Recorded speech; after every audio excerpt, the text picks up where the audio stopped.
I think the big problem this country has is being politically correct. I've been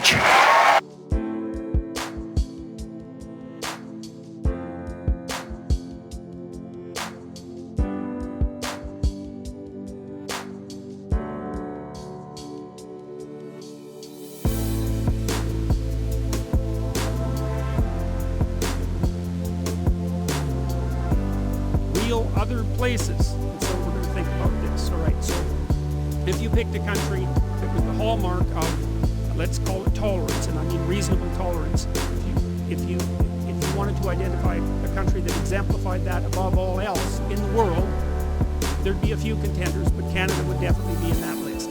So we're a tolerant culture. And then Ontario, I would say, within Canada is one of the more liberal provinces, more liberal, tolerant provinces, and it's very, very multicultural and ethnically diverse. And that's particularly true of Toronto, which prides itself, rightly or wrongly, on being the most multicultural city in the world. And Toronto's a great city, man. It's big, it's exciting, it's developing well, it's got a booming economy, and everyone who comes here seems to get along, and that's great. And I don't know why that is, but partly it's because the city is embedded in Canada and Ontario, and Toronto's doing some good things, so hooray for that.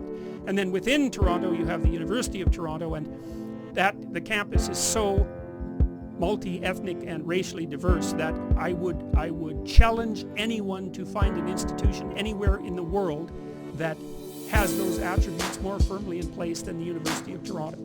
So I don't see that there's a problem with racism and bias at the University of Toronto. And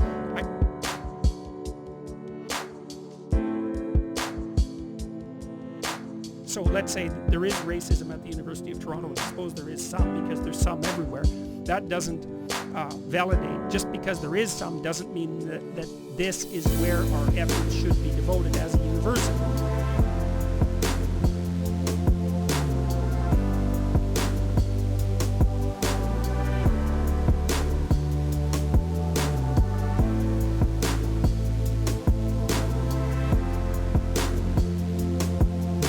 Racial situation in Canada and the racial situation in the United States are not the same at all. So this is, as far as I can tell, it's a spillover of what are fundamentally American problems into the Canadian political scene.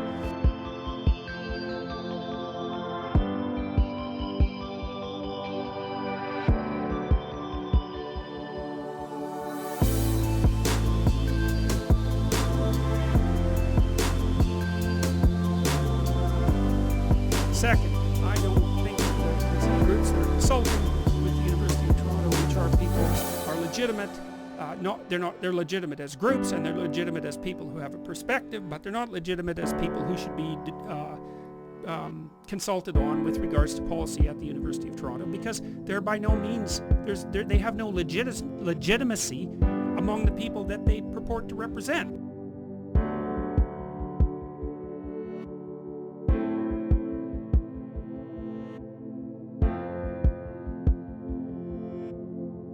In such an organizational culture, all employees feel respected, comfortable, and are able to bring his or her, their full self to work and have it valued. Yeah, sure. No, don't buy it, because I don't think that this emphasis on diversity, equity, and inclusion has helped employees feel respected, comfortable, and valued, or that is what makes